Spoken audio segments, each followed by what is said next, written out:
Hello दोस्तों, कैसे हो? फिर से स्वागत है आपका अपना चैनल धमाकेदार पढ़ाई में।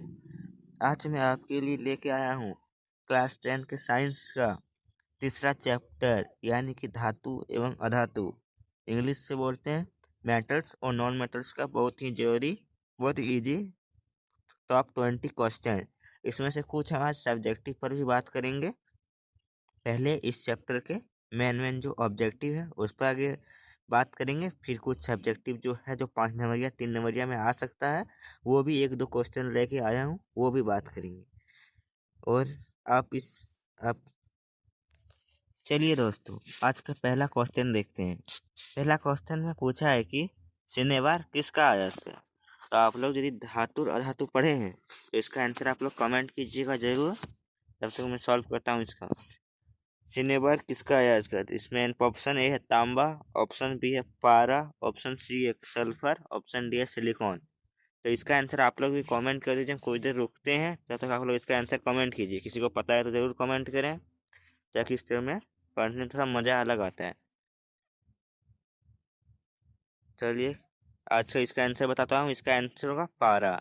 शनिवार है जो पारा का एक अयस्क है, इसलिए 1 नंबर का आंसर होगा ऑप्शन नंबर बी यानी कि पारा। चलिए दोस्तों, देखते हैं क्वेश्चन नंबर 2 को। क्वेश्चन नंबर 2 में पूछा है कि तांबा और जस्ता के मिश्र धातु को क्या कहते हैं। तो इसमें ऑप्शन नंबर ए है पीतल, ऑप्शन नंबर बी है कांसा, ऑप्शन नंबर सी है सोल्डर, ऑप्शन नंबर डी है स्टील। तो इसका आंसर यदि किसी को पता है तो वो जरूर कमेंट करें। मैं कोई देर रुकता हूँ, तब तक आप लोग आंसर कमेंट कीजिए। तो चलिए दोस्तों, इसका आंसर होगा पीतल। तो आप लोग को मैं बता दूँ, इसका एक शॉर्ट ट्रिक भी होता है पिताजी, यानी पी से पीतल, ता से तांबा और जी से जस्ता। जिसका मैं इसे याद कर लीजिएगा, शॉर्ट ट्रिक है पिताजी। जिसका ऑप्शन क्वेश्चन नंबर 2 का आंसर होगा ए यानी कि पीतल। तो चलिए देखते हैं क्वेश्चन नंबर 3 को। चलिए देखते हैं क्वेश्चन नंबर 3 को। क्वेश्चन नंबर 3 में पूछा है कि तांबा और टीन के मिश्र धातु को क्या कहते हैं। ऑप्शन नंबर ए है कांसा, ऑप्शन बी है पीतल, ऑप्शन सी है सोल्डर, ऑप्शन डी है स्टील। मैं कोई देर रुकता हूँ, आप लोग इसका भी आंसर कमेंट जरूर कीजिए। बहुत इजी सवाल है, कोई कठिन सवाल ये सब नहीं है। तो इस सबका आंसर आप लोगों को भी आना चाहिए, जरूर कमेंट करें। इसका सही आंसर होगा कांसा। तांबा और टीन के मिश्र धातु को कांसा कहते हैं। इसका भी एक शॉर्ट ट्रिक है टिकट, टी से टीन, क से कांसा, फिर ट से तांबा। आप लोग याद कर सकते हैं। तांबा और टीन के मिश्र धातु को कांसा कहते हैं, इसका शॉर्ट ट्रिक है टिकट। और इससे पहले मैंने आपको बताया था पिताजी, पी से पीतल, टी पिताजी, ता से तांबा, जी से जस्ता। यानी पीतल जो है वह तांबा और जस्ता का मिश्र धातु है, तथा इधर मैंने बताया कि कांसा है जो तांबा और टीन का मिश्र धातु है। तो चलिए देखते हैं क्वेश्चन नंबर 4 को। सब याद कर लीजिएगा, बहुत ही जरूरी है। चलिए दोस्तों, देखते हैं क्वेश्चन नंबर 4। क्वेश्चन नंबर 4 में पूछा है कि सीसा एवं टीन के मिश्र धातु को क्या कहते हैं। तो इसका ऑप्शन ए है सोल्डर, ऑप्शन बी है पीतल, ऑप्शन सी है कांसा, ऑप्शन डी है स्टील। कुछ देर में रुकना हूँ, आप लोग इसका आंसर पता है तो कमेंट जरूर कीजिए।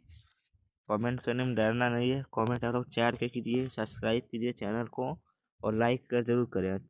और हमसे जुड़े रहें, हम आपको 10th की तैयारी कोई अच्छा तरह से कराएंगे। तो इसका आंसर होगा सोल्डर। सीसा एवं टीन के मिश्र धातु को सोल्डर कहते हैं। तो 4 नंबर का आंसर होगा ऑप्शन नंबर ए सोल्डर। तो चलिए देखते हैं क्वेश्चन नंबर 5 को। चलिए दोस्तों, देखते हैं क्वेश्चन नंबर 5 को। क्वेश्चन नंबर 5 में पूछा है कि निम्न में से किसे चाकू से काटा जा सकता है। तो ऑप्शन ए है लिथियम, ऑप्शन बी है कैल्शियम, ऑप्शन सी है तांबा, ऑप्शन डी है लोहा। इसमें देखिए आप लोग सोच रहे हैं कि इसका आंसर होगा सोडियम, जो ऑप्शन में नहीं है। तो आप लोग बोलेंगे ऑप्शन गलत दिए हैं। तो आप लोग को वो आसान है, इसलिए आप लोगों को पता होगा कि सोडियम है जिसको आसानी से चाकू से काट सकते हैं, सोडियम और पोटेशियम को, जो दोनों ऑप्शन में नहीं है। तो आप लोग सोच रहे हैं इसका आंसर क्या होगा। तो इसका आंसर होगा लिथियम, क्योंकि लिथियम को भी हम चाकू से काट सकते हैं। तो इसका 3 गुण होता है, जो एक धातु होते हुए भी इसे हम चाकू से काट सकते हैं, सोडियम, पोटेशियम और लिथियम। तो चलिए देखते हैं क्वेश्चन नंबर 6 को। देखिए क्वेश्चन नंबर 6 में पूछा है कि कौन सा धातु कमरे के तापमान पर द्रव अवस्था में पाया जाता है। ऑप्शन ए है ब्रोमीन, ऑप्शन बी है लोहा, ऑप्शन सी है पारा, ऑप्शन डी है तांबा। तो इसका आंसर जो आप लोग को पता है जरूर कमेंट करें। कमेंट करने में हिचकिचाएं नहीं, और जितना जितना हो सके अपने दोस्त को भी वीडियो शेयर कर दीजिए, जो 10th में पढ़ाई नहीं किए होंगे, इधर उधर फैकल्टी मार के पार किए होंगे क्लास 10, तो वह एक दो बार जरूर MCQ कर लें, ताकि एग्जाम में कोई दिक्कत ना हो। तो आपको यहाँ पूछा है कि कम धातु पूछा है जो कमरे के ताप पर द्रव अवस्था में पाया जाता है, जिसका आंसर होगा ऑप्शन सी पारा। आप लोग जरूर कमेंट करें कि कोई एक अधातु है जो कमरे के ताप पर द्रव अवस्था में भी पाया जाता है, तो उसका जरूर कमेंट करें कि कोई अधातु का नाम जरूर। तो चलिए देखते हैं क्वेश्चन नंबर 7 को। देखिए क्वेश्चन नंबर 7 में पूछा है कि कौन सा धातु कमरे के तापमान पर द्रव अवस्था में रहती है। मैंने अभी भी यह सवाल का आंसर आप लोग को कमेंट करने बोला था।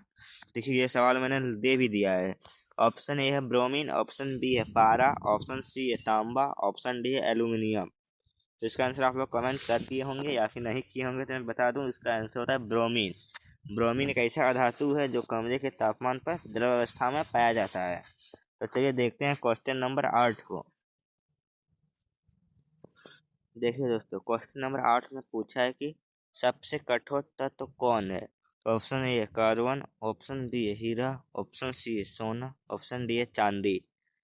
तो इसका मैं आंसर आप लोग कमेंट जरूर कीजिएगा। बहुत इजी सवाल है, ज़्यादा हार्ड सवाल नहीं है। आप लोग इसका आंसर कमेंट कीजिए, तुरंत कीजिए। मैं इसका आंसर बता रहा हूँ, कुछ देर रुक रहा हूँ। तो इसका आंसर होगा ऑप्शन बी हीरा। हीरा है जो पूरा पृथ्वी में सबसे कठोर तत्व माना जाता है हीरा को। चलिए देखते हैं, हीरा भी है कार्बन का ही एक अप्रूप है। आप लोग कमेंट कीजिए कार्बन के कितने अप्रूप होते हैं, आप लोग कमेंट कर दीजिएगा। ठीक है, देखते हैं क्वेश्चन नंबर 9 को। क्वेश्चन नंबर 9 में पूछा है कि एक अधातु जिसमें चमक होती है। यह भी बहुत इजी सवाल है, इसका आंसर आप लोग को पता ही होगा। ये ऑप्शन ए में कोयला, ऑप्शन बी में सल्फर, ऑप्शन सी में आयोडीन, ऑप्शन डी में ब्रोमीन। तो इसका आंसर आप लोग कमेंट जरूर कीजिए। मैं कुछ देर रुक रहा हूँ, बहुत इजी सवाल है, ज़्यादा हार्ड सवाल नहीं है। यदि कठिन सवाल हो तो उसका आंसर मैं आपको जल्दी बता दूंगा, बट ये सब ईजी है, इसलिए कुछ देर रुक के मैं बता रहा हूँ। इसका आंसर होगा ऑप्शन सी आयोडीन। आयोडीन एक धातु है जिसमें बहुत चमक होती है। तो देखते हैं और क्वेश्चन नंबर 10 को। चलिए दोस्तों देखते हैं क्वेश्चन नंबर 10 को। क्वेश्चन नंबर 10 में पूछा है कि वह कौन सा धातु है जो विद्युत का सुचालक होता है। यह भी बहुत इजी सवाल है, इसका आंसर कमेंट जरूर कीजिएगा। ऑप्शन ए है ग्रेफाइट, ऑप्शन बी है लकड़ी, ऑप्शन सी है प्लास्टिक, ऑप्शन डी है हीरा। तो इसका आंसर जल्दी जल्दी कमेंट कीजिए, मैं कुछ देर रुक रहा हूँ। तो इसका आंसर होगा ऑप्शन ए ग्रेफाइट। ग्रेफाइट एक ऐसा धातु है जो इसमें चमक भी होती है और विद्युत का सुचालक भी होता है। तो चलिए देखते हैं क्वेश्चन नंबर 11 को। क्वेश्चन नंबर 11 में पूछा है कि इनमें से कौन ठंडे जल के साथ तेजी से अभिक्रिया करती है। तो इसका ऑप्शन ए है कार्बन, इसका ऑप्शन बी है सोडियम, ऑप्शन सी है मैग्नीशियम, ऑप्शन डी है सल्फेट। तो इसका सही आंसर होगा ऑप्शन नंबर बी सोडियम। तो सोडियम है जो बहुत ही ज़्यादा अभिक्रियाशील होता है यह, और इसे हम केरोसिन के तेल में डुबो कर रखते हैं। यदि इसको थोड़ा सा भी केरोसिन तेल से बाहर निकालेंगे तो यह तुरंत अभिक्रिया करके आग लगा देगा, आग लग जाएगा। इसीलिए इसको आग से बचाने के लिए हम इसे केरोसिन यानी कि मिट्टी के तेल में इसे डुबो कर रखते हैं। इसलिए इसे ठंडे जल के साथ तुरंत अभिक्रिया करता है सोडियम। इसे सबसे अभिक्रियाशील धातु हम सोडियम को भी बोल सकते हैं, बहुत ही अभी ज़्यादा अभिक्रियाशील है। तो इसके बाद आता है पोटेशियम। तो चलिए देखते हैं क्वेश्चन नंबर 12 को। क्वेश्चन नंबर 12 में पूछा है कि लोहा पर जिंक की परत चढ़ाने की विधि को क्या कहते हैं। तो इसका बहुत ही आसान आंसर है, आप लोग कमेंट जरूर कीजिए। ऑप्शन ए संक्षारण, ऑप्शन बी है यशित लेपन, ऑप्शन सी है विद्युत अपघटन, ऑप्शन डी है पानी चढ़ना। तो मैं इसको बता दूं, इसका आंसर होगा यशत लेपन, ऑप्शन नंबर बी। क्योंकि लोहे पर जिंक की परत चढ़ाने की विधि को हम यशत लेपन ही कहते हैं, न कि पानी चढ़ाना या विद्युत अपघटन या संक्षारण इसे नहीं कहते हैं।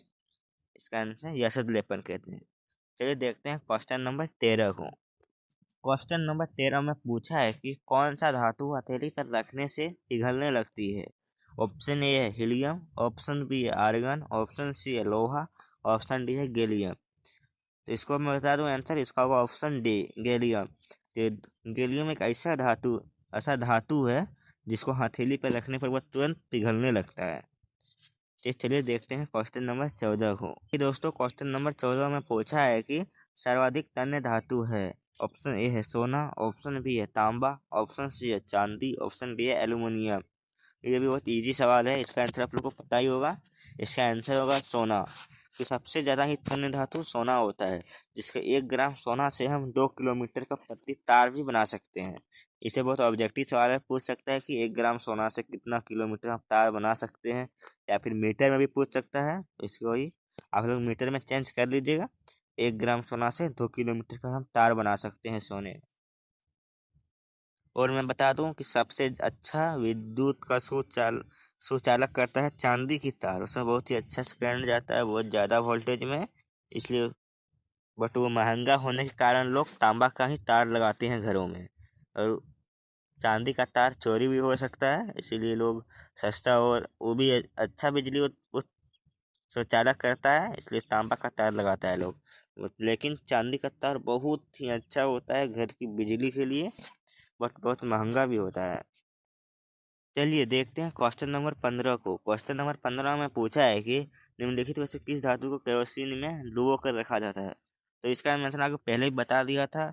इसमें देखिए ऑप्शन बी में दिया हुआ है सोडियम, क्योंकि यह बहुत ही ज़्यादा अभिक्रियाशील होता है। जो थोड़ा सा भी हवा में नमी पाने के कारण तुरंत अभिक्रिया से आग लग जाता है, तो इसीलिए इसे केरोसिन यानी कि मिट्टी के तेल में डुबो कर ही रखते हैं। ठीक है, देखते हैं क्वेश्चन नंबर 16 को। देखिए क्वेश्चन नंबर 16 में पूछा है कि वह परमाणु जो अपने संयोजी इलेक्ट्रॉन का त्याग आसानी से कर देता है कहलाता है। ऑप्शन ए है विद्युत ऋणात्मक, ऑप्शन बी है विद्युत धनात्मक, ऑप्शन सी है रेडियो सक्रिय, ऑप्शन डी है उप धातु। तो इसका सही आंसर होगा ऑप्शन बी विद्युत धनात्मक, क्योंकि वह त्याग रहा है इसलिए उसमें धनात्मक आयन बनेगा, इसलिए इसे वह परमाणु जो है वह विद्युत धनात्मक होगा। तो चलिए देखते हैं क्वेश्चन नंबर 17 को। देखिए दोस्तों, आज का सबसे लास्ट ऑब्जेक्टिव क्वेश्चन 17 नंबर है, और कुछ इसके बाद हम लोग कुछ सब्जेक्टिव भी करेंगे। धातु धातु का जो भौतिक गुणों के आधार पर अंतर कैसा होता है, फिर रासायनिक गुणों के आधार पर भी धातु और धातु का अंतर करेंगे। तो चलिए देखते हैं क्वेश्चन नंबर 17 को। क्वेश्चन नंबर 17 में पूछा है कि खनिजों से संबंधित अशुद्धियों को सामूहिक रूप से क्या कहते हैं। ऑप्शन ए है गैंग, ऑप्शन बी है अयस्क, ऑप्शन सी है धातुमय, ऑप्शन डी है फलक। तो ये इसका आंसर होगा ऑप्शन ए गैंग। तो खनिज में जो भी अशुद्धियाँ पाई जाती है उन्हें हम गैंग कहते हैं। तो चलिए आज का मैंने एमसीक्यू आज खत्म हो गया। चलिए आज इसका कुछ सब्जेक्टिव भी कर लेते हैं, ताकि सब 5 मिनट बहुत ही इंपॉर्टेंट है, इस चैप्टर का बहुत ही इंपॉर्टेंट क्वेश्चन है, इसलिए मैं लेके आया हूँ। ना तो मैं सिर्फ ऑब्जेक्टिव ही करवाता हूँ, बट इंपॉर्टेंट होने के कारण मैं सब्जेक्टिव भी ले आया हूँ 1-2। चलो अब देखते हैं। चलिए दोस्तों, आज का सबसे पहला सब्जेक्टिव प्लस में बहुत ही इम्पोर्टेंट क्वेश्चन है। धातु और अधातु के बीच भौतिक गुणों के आधार पर अंतर स्पष्ट करें। ये मैं क्वेश्चन ले आया हूँ। तो चलो पहले देखते हैं धातु के जो है वो भौतिक गुण कौन कौन से हैं। देखिए धातु के भौतिक गुण है, उसमें विशेष प्रकार की चमक होती है, ये पहला पॉइंट है। सब पॉइंट वाइज ही लिखिएगा, अच्छा होता है पॉइंट वाइज पॉइंट। सेकंड गुण है विद्युत धनात्मक होते हैं, यानी कि यह अपना जो है इलेक्ट्रॉन को त्यागता है और धनायन बनाता है। और धातु में विद्युत धातु है जो उष्मा और विद्युत की सुचालक होती है, और धातु है जो कुचालक होती है। तो पहले मैं धातु की बात करता हूँ कि धातु जो है विद्युत और उष्मा के सुचालक होते हैं, और विद्युत धनात्मक होती है तथा विशेष प्रकार की चमक पाई जाती है। उसमें प्लस में और है कि वह आघातवर्धिनी तथा तन्य होती है। और इसका 5वां गुण है इसका धातु है जो घनत्व उच्च होता है, इसका सबसे ज़्यादा ही घनत्व होता है। और 6ठा गुण है हथौड़े से पीटने पर धातु से एक विशेष प्रकार की ध्वनि निकलती है, जिसे धात्विक ध्वनि भी कहते हैं। तो हथौड़े में गुण होता है धात्विक ध्वनि का भी गुण होता है, आघातवर्धनीय होता है, तन्य होता है कि तन्य का मतलब होता है कि इसको हम टीन का तार भी बना सकते हैं। आघातवर्धनीय मतलब होता है कि इसको हम पीटेंगे तो यह पतली चादर की तरह यह फैलेगी, यह टूटेगी नहीं। और तन मतलब तार बनेगी और पीटने पर इससे ध्वनि निकलेगा, उसे धात्विक ध्वनि कहते हैं। फिर इसमें होता है विद्युत और उष्मा का सुचालक। इसमें चमक होती है, विद्युत धनात्मक होती है। तथा लास्ट गुण है इसका क्या, साधारण ताप पर धातु ठोस अवस्था में होती है सिर्फ मरकरी, और एक ऐसी धातु है जो साधारण तापमान द्रव होती है। तो इसको बता दो कि धातु जो है वह सामान्यतः ठोस अवस्था में ही पाई जाती है, लेकिन इसका अपवाद आता है मरकरी यानी कि पारा। पारा एक ऐसा धातु है जो कमरे के ताप पर द्रव अवस्था में पाया जाता है। तो चलिए अब देखते हैं अधातु के जो भौतिक गुण कौन कौन से हैं।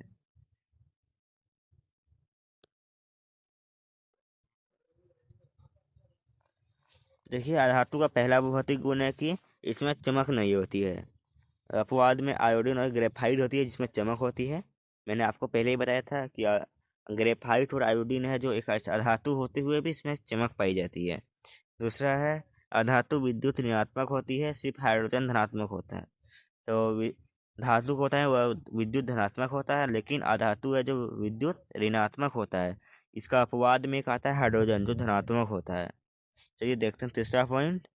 अधातु है जो ऊष्मा और विद्युत का कुचालक होता है। और धातु जो है वह सुचालक होता है, लेकिन अधातु कुचालक होता है, उसके उल्टा। और अपवाद में से पड़ जाता है हाइड्रोजन और ग्रेफाइट जो विद्युत का सुचालक होता है। चलिए देखते हैं अब चौथा पॉइंट क्या है। चौथा पॉइंट में दिया है कि अधातु आघातवर्धनीय तथा तन्य नहीं होती है, यानी कि इसको पीटेंगे तो यह पतली चादर नहीं बनेगी बल्कि यह टूट जाएगी। तथा इसे हम टीन का टायर भी नहीं बना सकते हैं। तथा अपवाद में आता है प्लास्टिक जो धन्य होता है, यानी कि हम उसे किसी भी अवस्था में ला सकते हैं। प्लास्टिक को थोड़ा सा भी इसे गर्म करेंगे तो अलग अलग बहुत सारे ढांचा होता है, जो प्लास्टिक का कुर्सी है, बोतल है, बहुत सारी कटोरी है, बहुत सारे खिलौना भी है जो प्लास्टिक का उसे गर्म करके बनाया जाता है। तो इसीलिए इसमें अपवाद में आता है प्लास्टिक। तो पांचवा पॉइंट है धातु का घनत्व निम्न होता है, यानी कि कम होता है, जबकि धातु का घनत्व जो है ज्यादा होता है। छठा पॉइंट है अधातु से ध्वनि नहीं निकलती है, इसे पीटने पर यह चूर चूर हो जाती है। तो यह जो है अधात्विक ध्वनिकता नहीं होती है। अधातु साधारण ताप पर ठोस या गैस होती है, सिर्फ ब्रोमीन साधारण ताप पर द्रव होती है। तो अधातु का भी एक गुण है कि यह में ठोस पाया जाता है और एक गैसीय अवस्था में पाया जाता है। लेकिन अपवाद में आता है ब्रोमीन, जो मैंने ऑप्शन आपको ऑब्जेक्टिव में भी दिया था कि ब्रोमीन एक ऐसा धातु है जो कमरे के ताप पर द्रव अवस्था में पाई जाती है। तो चलिए ये आपका पहला सबसे ज़रूरी क्वेश्चन था, जो ऑब्जेक्टिव के साथ मैंने सब्जेक्टिव भी करा दिया। और एक क्वेश्चन लाया हूँ आपके लिए कि धातु और अधातु के रासायनिक गुण के आधार पर भी अंतर मैंने लिखा है। तो चलिए देखते हैं उस क्वेश्चन। देखिए दोस्तों, मेरा दूसरा क्वेश्चन है रासायनिक गुणों के आधार पर धातु एवं अधातु में अंतर स्पष्ट करें। इसमें यह वो 5 नंबर के लिए उतना इम्पोर्टेंट नहीं है, फिर भी 3 नंबर या 2 नंबर में पूछ सकता है एग्जामिनर, इसलिए मैं ले आया हूँ। यह भी बहुत इंपॉर्टेंट है क्योंकि चैप्टर का नाम ही है धातु और अधातु, इसीलिए इसका भौतिक गुण और रासायनिक गुण के आधार पर अंतर देख लेना और अच्छा होगा। तो चलिए देखते हैं धातु के रासायनिक गुण क्या क्या होते हैं। तो धातु के रासायनिक गुण में पहला पॉइंट है धातु के परमाणु धनायन होते हैं। मैंने आपको पहले बताया कि धातु जो है वह इलेक्ट्रॉन का त्याग करता है, इसीलिए इस पर उसके ऊपर धनायन बनता है। देखिए Na+ है, 1+ पर वह 1 इलेक्ट्रॉन को त्याग रहा है। Mg2+ यानी मैग्नीशियम जो है वह 2 इलेक्ट्रॉन को त्याग रहा है, इसलिए जितना इलेक्ट्रॉन त्यागेगा उतना प्लस होता है। तो इसीलिए धातु जो है वह धनायन होता है। अच्छा, दूसरा पॉइंट है धातु के ऑक्साइड क्षारकीय होते हैं। तो वही बोले धातु जो है वह क्षारीय होता है, उसका जो ऑक्साइड, जिन धातु का किसी का भी ऑक्साइड लिए तो उसका गुण क्षारीय होता है। देख लो यहाँ पे लिया है सोडियम ऑक्साइड है, जो उसका जल से भी किया करके वो बनाया है सोडियम हाइड्रोक्साइड जो एक क्षार है। ये देखते हैं तीसरा पॉइंट है धातुएं तनु अम्ल से घुलकर हाइड्रोजन गैस मुक्त करती है, यानी कि धातु अम्ल से अभिक्रिया करने के बाद वो हाइड्रोजन गैस छोड़ती है। इसमें अपवाद भी दिया है कि साधारण अवस्था में कोई धातु वह ऐसा नहीं करते हैं। तो वही दिया अपवाद, साधारण अवस्था वाले जो है जो ज़्यादा अभिक्रियाशील नहीं होते हैं वह ऐसा नहीं करता है। चौथा पॉइंट है कि धातु जो है वह हाइड्रोजन से अभिक्रिया नहीं करता है। बाकी इसमें भी अपवाद है, लिथियम, सोडियम और कैल्शियम जो है हाइड्रोजन से अभिक्रिया करके आयनिक हाइड्राइड बनाता है। फिर धातु जो है 5वां पॉइंट है धातु अवकारक होते हैं। ये धातु अपकारक होते हैं, ये 5वां पॉइंट है। इसमें भी 5 पॉइंट मैंने दे दिया है, ये पढ़ लीजिएगा एक बार, सब बहुत ही जरूरी है। चैप्टर का नाम ही है धातु धातु, इसलिए सब करना बहुत जरूरी है। अब चलिए देखते हैं अधातु के रासायनिक गुण। देखिए धातु का पहला पॉइंट है ये ऋणायन होते हैं। पहले बोला था कि ये त्याग नहीं करता बल्कि ये लेता है। जैसे देखिए क्लोरीन पर 1 माइनस है, यानी कि इसमें यह 1 इलेक्ट्रॉन को लेकर अपना कोष्टक पूरा किया, इसीलिए इस पर 1 माइनस है। ऑक्सीजन पर 2 माइनस है, यानी इस पर 2 इलेक्ट्रॉन इसको चार्ज लिया है, इसीलिए इस पर 2 माइनस है। पॉइंट नंबर 2 है अधातुओं के ऑक्साइड अम्लीय होते हैं। जैसे मैंने ऊपर में बोला कि धातु के ऑक्साइड क्षारीय होता है, उसी तरह अधातु के ऑक्साइड अम्लीय होता है। देखिए यहाँ पे जो कार्बन डाइऑक्साइड है जल से अभिक्रिया करके H2CO3 बनाता है, जो एक एसिड है। और देखिए जल नीचे लिख भी दिए हैं, ये जल से अभिक्रिया करके अम्ल बनाते हैं। ऑप्शन नंबर 3 है अधातु सामान्यतः तनु अम्ल से अभिक्रिया नहीं करती है। जैसे वहाँ ऊपर में था धातु हाइड्रोजन से अभिक्रिया नहीं करता है, इसमें कुछ अपवाद था। इसमें है कि अधातु सामान्यतः तनु अम्ल से अभिक्रिया नहीं करती है। ऑप्शन 4 है, 4 में दिए हैं कि अधातु हाइड्रोजन से अभिक्रिया कर सहसंयोजक हाइड्राइड बनाता है। जो धातु जो है वह हाइड्रोजन से अभिक्रिया नहीं करता है, लेकिन अधातु है जो हाइड्रोजन से अभिक्रिया करके सहसंयोजक हाइड्राइड बनाता है, जैसे NH3, H2O, H2S और भी बहुत सारे एग्जाम्पल हैं। 5वां पॉइंट में दे दिया अधातु ऑक्सीकारक होते हैं। जैसे ऊपर में धातु अवकारक होते हैं, तो इसमें अधातु ऑक्सीकारक होते हैं। जैसे अपवाद में कार्बन है जो ऑक्सीकारक नहीं होता है। तो यही 2 एक क्वेश्चन थे जो बहुत इम्पोर्टेंट था। तो इसी तरह आपको और भी बहुत सारी महत्वपूर्ण क्वेश्चन का हम सॉल्व करवाएंगे, आप हमसे जुड़े रहिए। अगर आपको वीडियो अच्छा लगा हो चैनल को जरूर सब्सक्राइब करें, लाइक करें। आपको कैसी लग रही है पढ़ने में वो ज़रूर कमेंट करके जाएं। बाकी आपको मेरा नमस्कार। चलिए मिल